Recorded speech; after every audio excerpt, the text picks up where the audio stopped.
What is the difference between a serger and a cover stitch machine? Stay tuned, I'm gonna tell you.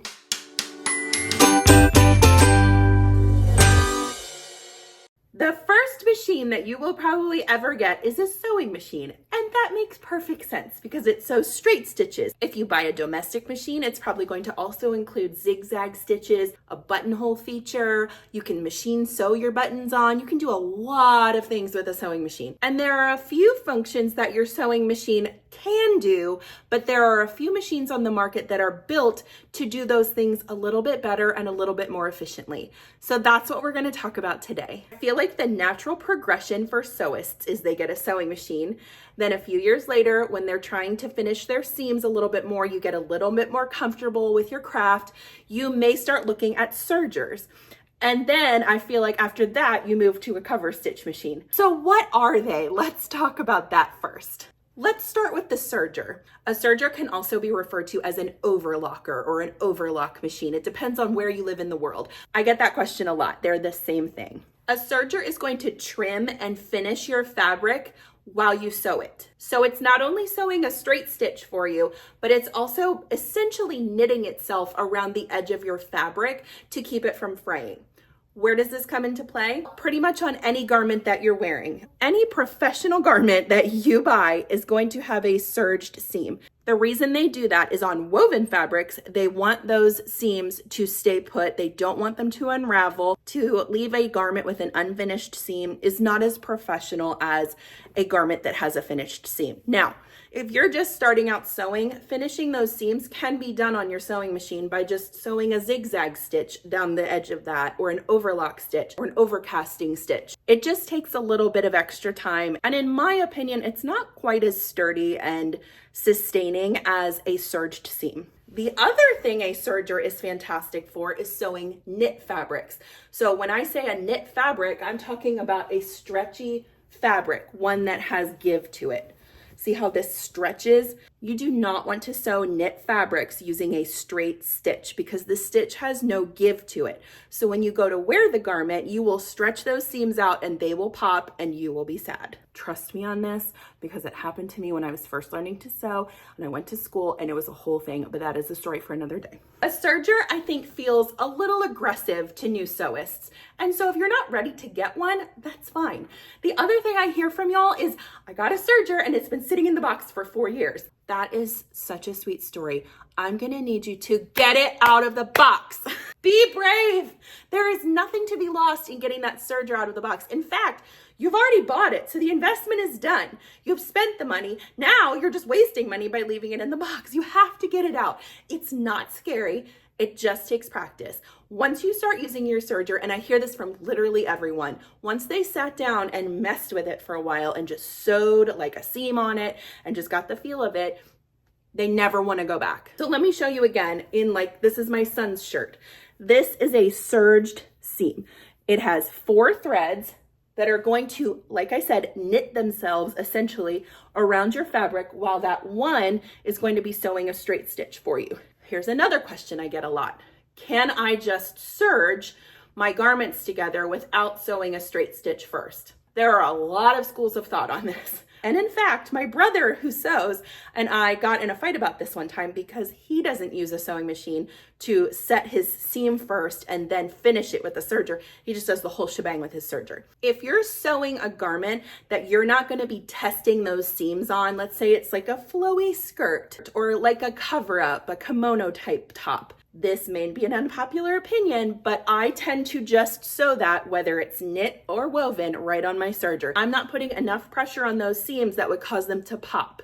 You are sewing a garment or a project that has a structured fit to it, then I would recommend sewing it on your regular sewing machine first and then going over the seam with a serger. That is going to secure the seam and then secure the finish on the seam. That's the method that 99% of sewing teachers are going to show you. And the reason for that is because it gives you the most security in sewing those garments and those seams so that your outfit does not fall apart as you walk into school. Not that I'm speaking from experience. Anyway, so that is a serger. Wonderful tool. If you are looking to get one, I have the Babylock Celebrate. It runs around $1,000. I sewed on a Brother 1034D for approximately 15 years before I got this machine. And I don't have a top of the line serger. There are sergers that do way more than what I do. There are sergers that combine cover stitch and serging together. I don't have one of those. If you can afford that, go for it. This is a moderately priced serger. The Brother 1034D is always, always, always going to be my recommendation for a beginner serger. It runs between $200 and $300. You can get it from most big box stores, Amazon, Walmart, and it's a wonderful workhorse of a machine. Easy to maintain. It lasts and lasts and lasts. I love that machine. All right, let's get into cover stitch machines. Here's what's interesting about a cover stitch machine. It looks almost exactly like a serger. So you're like, well, they probably do the same thing, right? They don't do the same thing at all. The first difference I can point out between the cover stitch and the serger is that the serger ends right here because you have your knives that are attached right at this spot and they're going to cut that fabric as it goes under your knives and needles. A cover stitch machine does not have that. It has no knives. A cover stitch machine creates a professional looking hem on your garments because it covers your raw fabric and preserves the fabric's stretch. The cover stitch machine is going to have a looper, but it's not going to have the knives like a serger does. You're also going to be able to add more needles to a cover stitch machine. I have the Juki MCS 1500N. I love this machine. It can handle up to 3 needles. So let's go back to my son's cute little shirt here. The inside seam, as I showed you before on the side seams, is going to be a serged seam. There's no cover stitching on that seam. Now let's look at the bottom hem of this shirt, because when you flip it up, it may look like a serged seam, but you can see that it's actually landing in the middle of the fabric, whereas a serged seam is going to go on the edge of a fabric. So that's what the cover stitch is for. A stitch on your sewing machine that sort of mimics a cover stitch machine would be using a twin needle. And that's something that you absolutely can do. So this is not necessary to finish the bottom of hems on shirts. The cover stitch machine with all those threads is going to give this on your back side. But on the front side, all you'll see is 2 lines or 3 lines or however many you have it loaded for of beautiful straight stitching, which is so much prettier to the eye than if this was on the front side of your garment. If you look down, chances are the shirt you're wearing right now has a cover stitch hem at the bottom if it's like a regular t-shirt. When I'm trying to sew a bunch of hems on the bottom of shirts, I don't want to have to switch between a regular sewing needle and a twin needle on my sewing machine to achieve this type of hem. I can run everything through my cover stitch machine within minutes. It's done. Should you get a cover stitch machine? Well, that's a question only you can answer. I would say if you're starting to sew more knit fabrics and garments that need a professional looking finish to them, a cover stitch machine would be a wonderful option, especially if you're going to be sewing to sell, because you don't want to sell a garment to somebody that doesn't look professional or nicely finished. And that's what the cover stitch machine is for. It's going to take a little bit of practice. All of these machines, even your regular sewing machine, takes a little practice, right? It's going to take some time to get to know it. I do think they have their place in the sewing room, especially for people who sew a lot like I do. I'm sewing every day. I'm switching between garments and bags and quilts. So these machines make a lot of sense for me. I am also a huge advocate of reaching out to your local sewing machine dealer and asking them questions. Go and visit their shop. A lot of times they will have a serger and a cover stitch. They may not have as many out as they do sewing machines, but they can talk to you more about the uses and kind of give you a chance to play with it and see if it's something that you might feel comfortable investing in. That, in a nutshell, is the difference between a serger and a cover stitch machine.